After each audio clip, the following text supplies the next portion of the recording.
zatjubi se u cherry. Naša današnja tema je vezana za tube, britanski izgovor, ili tube, američki izgovor.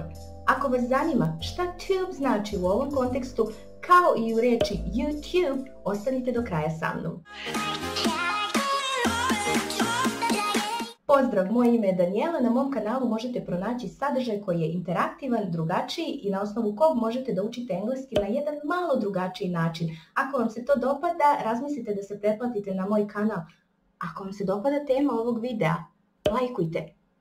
Sad. Čekam. Sad možemo da krenemo. Tube usually means a hollow cylindrical body of metal, glass, rubber, or any other material. Cev. Look at this. Ovo ima oblik cevi, ali za ovo bismo rekli paper tube ili cardboard tube. In biology, any cylindrical shaped structure in our body is also called tube. Na primjer, bronchial tube, bronhije, zato što imaju oblik onih sitnih cevčica. Tube može da znači posuda, tuba i obično je napravljena od mekanog materijala. This is a toothpaste tube. A ako se nađete u Velikoj Britaniji, the tube can mean train system. To je London's underground train system.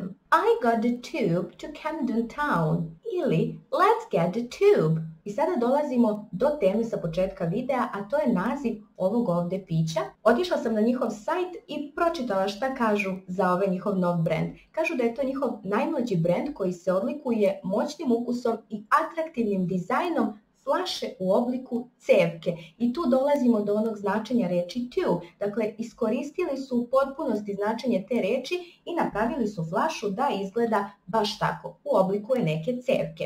Ono što je veoma zanimljivo meni bilo, jeste da su iskoristili tu reč i da su je ubacili u naš jezik i da su napravili jednu kombinaciju srpskog i engleskog jezika i moram da kažem da je to bilo jako kreativno. Prvi izraz od kog su krenuli bio je protjubi se, odnosno protjubi svoja čula u značenju probudi svoja čula. I moram da kažem da je i veoma zanimljivo, upečatljivo i mislim da je privuklo pažnju mnogih. Slogan druge reklame zbog kog sam i krenula da pravim ovaj video glasi zatjubi se u cherry. Ovdje su iskoristili reč zaljubi se i tube i onda smo dobili zatjubi se. Analizirajući sve ovo, mislim da je to bio pun pogodak.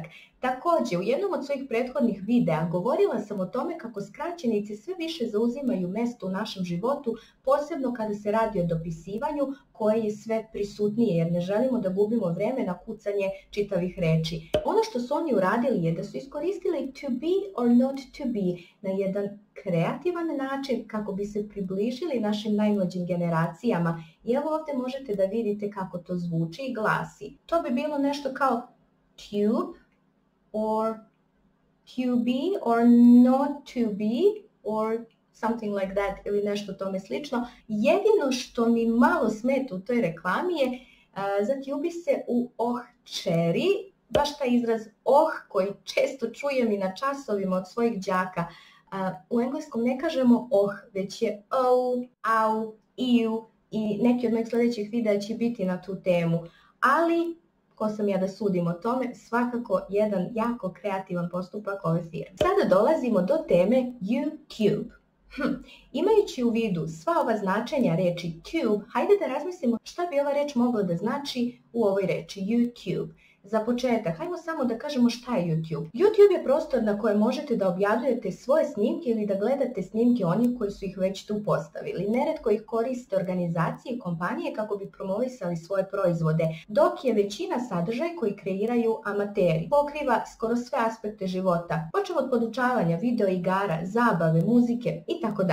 Maja 2019. godine procenjeno je da se više od 500 sati video materijala uploaduje, odnosno postavlja na YouTube svakoga minuta, a na dnevnom nivou se gleda više od 1.000.000 sati programa, što znači da YouTube postaje sve dominantniji i sve prisutniji u našim životima. I to je i cilj ove platforme, negde pokušava da se takmiči sa televizijskim programom i da preuzme vođstvo, teži da postane popularnija i od klasičnog televizijskog programa. I tu dolazimo već negde do značenja ove reči tube. Nekada su stari televizori imali nešto što se zove cathode ray tube, što bi značilo katodna cev. I na osnovu toga reč tube je povezana sa televizijom, tako da tube znači television, pa bismo izraz YouTube podelili na you, što znači da vi uploadujete, vi postavljate taj videoklip tu, a tube je televizija, odnosno mesto gde ostali mogu da pregledaju takav sadržaj. I ova reč već počinje da se koristi u govoru, recimo I will YouTube my video tonight, što znači da ću da postavim video na YouTube večeras. Ili I went back and YouTubed the show, što znači da sam ponovo pogledao taj show na YouTube-u. Još uvijek nije prisutna u svim rečnicima jer je savremena reč u pitanju, ali je samo pitanje vremena kada će biti. I ono što je zanimljivo za YouTube je da radi na principu SEO.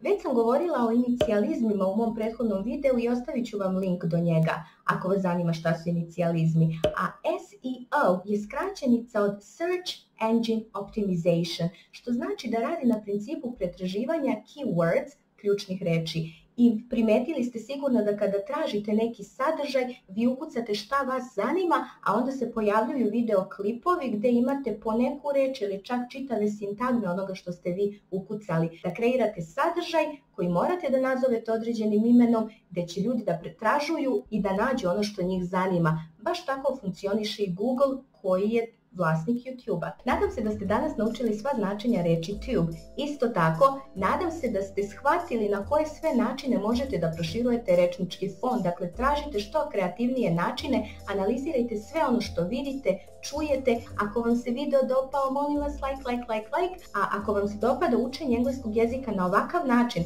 pretplatite se na moj kanal jer svake srede i subote objavljujem jedan novi video. Uživajte u vašem danu. Hvala vam na pažnji. Doviđenja.